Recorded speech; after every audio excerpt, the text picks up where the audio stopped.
Bien le bonjour à toutes et à tous, c'est le docteur et aujourd'hui nous allons nous retrouver dans un deck, ma foi, fort sympathique qui est à la fois aussi le deck qui m'a fait jouer à Yu-Gi-Oh! Le deck Exodia, méta actuel, avec sa magnifique fusion, que nous allons détailler dans cette vidéo. Tout d'abord, nous allons faire une présentation de deck, de comment le jouer, bien sûr, il y aura d'autres decklists, hein. Je ne dis pas que la mienne est la meilleure, il y en a beaucoup d'autres. Je conseille énormément, par exemple, le grand youtubeur Zulu, qui est extrêmement fort et qui joue ce deck particulièrement, et qui joue une excellente decklist. Mais je vais présenter quand même la mienne cependant, car j'avoue que ce deck m'est très cher à mon cœur. Oula.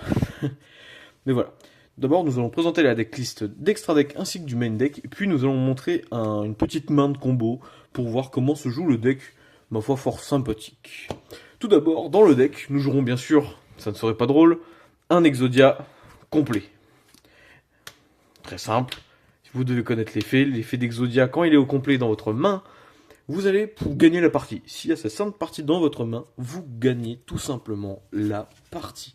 Qui est d'ailleurs, je vais un peu me la péter, en l'art, magnifique illustration que j'ai réussi à me procurer. Une illustration qui a été censurée étant donné que ça représente un pentagramme. Mais du coup, nous en jouerons donc un complet. Normal étant donné que c'est la base du deck. 3 Sengenjin réveillés d'un millénaire. Je m'attarderai bien plus sur les cartes après. 3 cœurs des yeux bleus, qui vont permettre de tuto l'encre millénaire, qui permet d'ajouter Exodia à notre main. Ensuite, nous jouerons 3 fois le bouclier de la dynastie millénaire. Pareil, qui nous permet d'ajouter l'encre depuis notre main, depuis notre deck à notre main. Un golem des trésors millénaires, qui va permettre de tuto la magie de terrain du deck, le temple Weju. 3 Moncharmi Fouvalos, une carte qui malheureusement cote énormément actuellement, mais qui prochainement va être éditée dans la boîte Stampede, qui va permettre une accessibilité beaucoup plus simple à cette carte, qui est, ma foi, énormément forte, étant donné qu'elle peut rappeler un certain Maxé qui fait tuto à chaque fois que vous spé. Sauf que lui vous fera tuto à chaque fois que vous allez invoquer spécialement de l'extra deck ainsi que du deck. Si votre adversaire, bien sûr, hein, si vous ne contrôlez rien, vous pouvez la défausser. Et votre adversaire, à chaque fois qu'il va invoquer spécialement de son extra deck ou de son main deck, vous allez piocher un. Nous jouerons 2 cornouillers effrayants et filles fantômes, qui sont des end-traps qui permettent de regagner des PV en gagnant l'attaque des monstres que votre adversaire invoquera, et ce c'est jusqu'à la fin de son tour. 2 voilà. 2 illusionnistes d'effet qui vont permettre de negate les monstres durant la main phase de votre adversaire, en les défaussant. Bien sûr, la carte maîtresse du deck, l'encre millénaire qui va permettre d'invoquer Exodia, la grosse fusion d'Exodia, en révélant les 5 parties d'Exodia depuis votre deck, main ou terrain. Mais par contre, vous ne pourrez pas invoquer le reste de ce tour après ceci. Mais vous pourrez cependant toujours poser des cartes. Ensuite, nous jouerons le temple Weju. La magie de terrain qui va être énormément utile, vous allez le voir dans la stratégie, qui permet de set des monstres millénaires de l'archétype d'Exodia en soi, directement sur le terrain depuis le deck, en settant un depuis votre main, en tant que magie continue. Une spécificité du deck que nous allons aborder. Ensuite, x1, nous allons jouer Embrasement Destruction, une magie rapide qui va permettre à Exodia de monter jusqu'à plus de 10 000 d'attaque en une seule fois, et de faire des damages perçants. Ensuite, des poussées des triples tactiques, si votre adversaire va activer un effet de monstre pendant votre tour, et ce pendant n'importe quand, vous allez pouvoir l'activer et ajouter à votre main une magie normale, depuis votre deck à votre main si votre adversaire contrôle un monstre, et sinon, vous allez en poser une, mais vous ne pourrez pas l'activer ce tour-ci. Ensuite, le classique, le plumeau de Damarpi, qui va permettre de détruire toutes les magies pièges contrôlées par votre adversaire. Un appelé par la tombe qui va permettre de negate, par exemple, comme les Ash Blossom, Veiler et autres, des negates qui se défaussent de la main. Ensuite, un village secret des magiciens, qui sera très utile dans la stratégie, étant donné que nous allons le mettre sur le terrain adverse, qui va tout simplement l'empêcher de jouer des magies.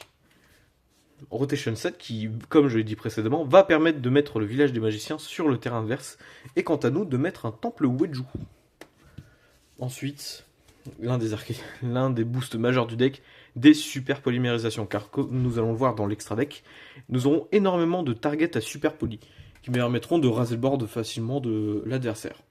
Ensuite, 2 feux de la rage exode, carte piège très simple, qui est énormément forte, je trouve, qui, si vous contrôlez un monstre Exodia qui a minimum niveau 10, ça veut dire que ce n'est pas obligatoirement la fusion, ça peut être l'incarné Exodia, ou défenseur légendaire, vous pouvez détruire toutes les cartes contrôlées par votre adversaire. Et ça, instantanément. toutes les cartes, n'importe laquelle, tout y passe. Puis, sauf le tour où elle y a été envoyée au cimetière, vous pouvez la bannir, puis soit mélanger maximum 5 monstres interdits, soit du coup les parties d'Exodia, de votre cimetière ou zone de bannissement, et ou zone de bannissement, ça veut dire que ça peut être les deux en même temps, ou vous allez pouvoir la bannir et ajouter depuis votre deck à votre main une partie d'Exodia. Ensuite, nous avons Statue d'Ange Azurune, qui est une negate, une piège qui se transforme en monstre et qui permet de negate les cartes adverses, l'invocation de cartes adverses que nous jouerons en une seule fois.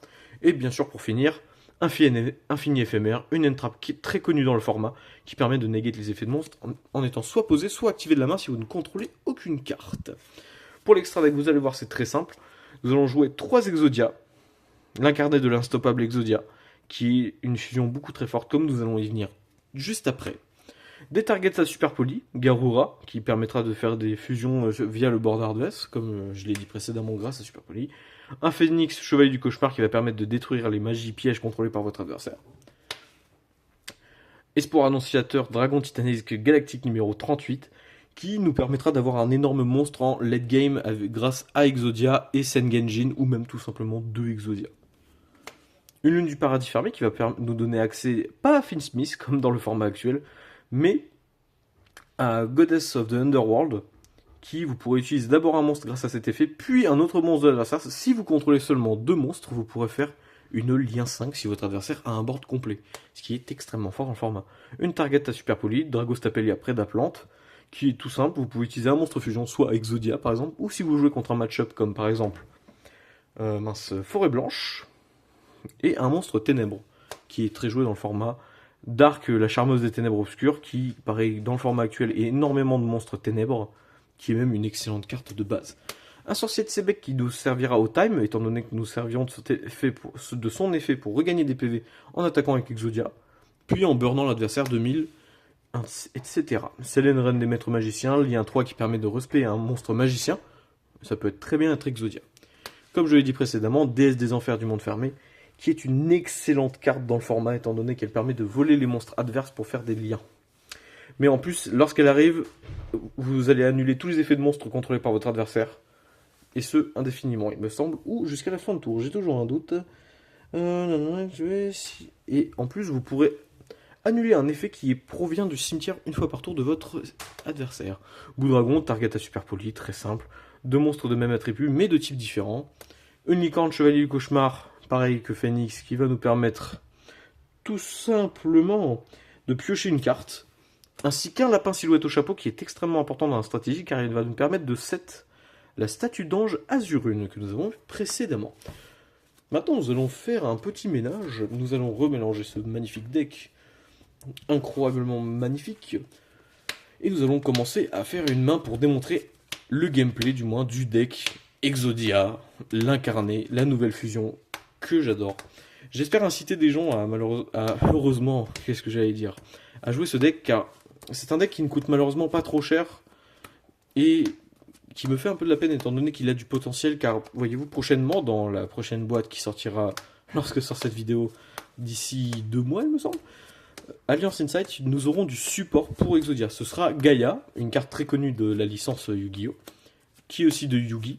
Nous avons Âme de Gaïa, le chevalier implacable, qui sera un monstre qui empêchera tout simplement n'importe quel deck Xyz ou synchro de jouer. Car lorsque votre adversaire va invoquer un monstre spécialement, normalement, son niveau va être augmenté de 7. Ce qui est colossal, mais qui dans l'idée n'est pas bien, parce que vous allez empêcher les decks Xyz, comme par exemple dans le format actuel Raizil, ou tout simplement, par exemple, je dis des bêtises, des decks synchro comme Samouraï Supralourd, Forêt Blanche, et ainsi de, etc., etc. Mais qui aura aussi une negate. Ce même Gaïa que je vous ai présenté pourra annuler un effet de monstre ou de magie. Il faudra que je me renseigne plus sur la question, mais ce sera un monstre très compliqué à passer. Alors, pas une bonne main malheureusement. Nous allons recommencer. Un Drank Millénaire, un Fuvalos, un Bouclier, un Sengenjin et une Super Poli. En une main de 6, parce que voyez-vous, Exodia est un gameplay qui peut aller en Go Seconde comme en Go First. Imaginons que nous allons commencer en Go Seconde. Nous allons d'abord jouer Sengenjin. Nous allons faire son effet à Sengenjin. Il peut se placer en tant que magie continue en le révélant de la main. Vous pouvez le révéler, et il va se placer en magie continue. Puis, lorsqu'il est en magie continue, ce n'est pas un effet QC, c'est que vous devez l'activer ensuite. Vous pouvez soit payer 2000 life points, ou tout simplement révéler un ankh millénaire. Un ankh millénaire, puis vous allez l'invoquer spécialement. Très simple, mais lui, lorsqu'il va être invoqué spécialement de cette manière, vous allez ajouter un monstre millénaire depuis votre deck à votre main. Nous allons ajouter par cet effet-là le golem. Le golem, oh là. Le golem gardant les trésors des millénaires. Et voyez-vous, tout l'archétype millénaire a cette faculté de se mettre en tant que magie continue. Ce qui est extrêmement fort dans le format. Vous allez faire un même effet pour golem. Vous allez le spé en révélant votre ankh millénaire. Vous allez la révéler à votre adversaire. Vous allez l'invoquer. Et lui, le golem, il va aller chercher la magie de terrain du deck. La magie de terrain du deck, comme j'ai dit précédemment, ce sera le temple Weju. Le temple Weju qui a un effet des plus simples.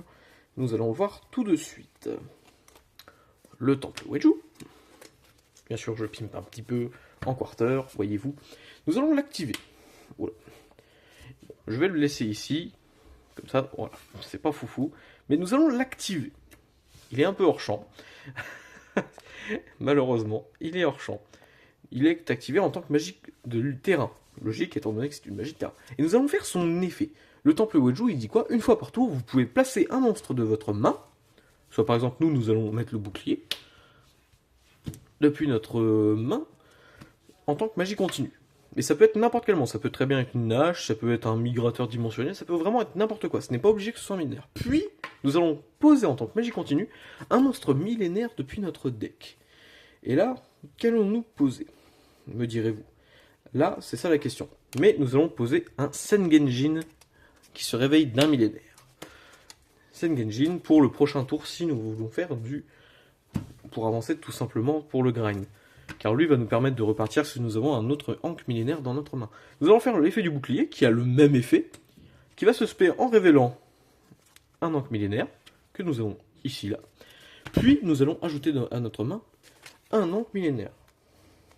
Tout simplement, un ankh millénaire, paf, nous l'ajoutons à notre main. Pour continuer sur là-dessus, ce que nous allons faire une lien 2, en utilisant le bouclier et le golem. Car voyez-vous, c'est plus simple dans ce setup-là, moi je trouve. Après, c'est à vous le varier le gameplay comme vous le souhaiterez. Pour faire un lapin silhouette au chapeau qui nous demande 2 monstres à effet. Lui, le lapin silhouette au chapeau, lorsqu'il est invoqué par lien, vous allez pouvoir poser depuis votre deck une piège continue qui peut être traitée comme monstre à l'activation. Soit ça peut être très bien comme les monstres sur Nalish, comme nous connaissons très bien, du moins je connais très bien le deck, que je présenterai sûrement un jour, et nous allons poser la statue d'ange Zazurune. Nous allons la poser. Voilà. Très simple, efficace et rapide. Puis en main, nous avons encore, ma foi, une moulia de choses. Nous allons pouvoir set par exemple notre super poli, pour empêcher le tour adverse, tout simplement, pour l'embêter. Un infini éphémère que nous allons set. Puis nous allons activer notre ankh millénaire. Ankh millénaire que nous allons activer pour révéler les 5 parties d'Exodia depuis notre deck main ou terrain. Et avec ceci, nous allons révéler le bras d'Exodia, le bras droit, la tête d'Exodia, le bras gauche, la jambe droite, ainsi... Oula, j'ai perdu un petit morceau de main. J'ai perdu une petite partie.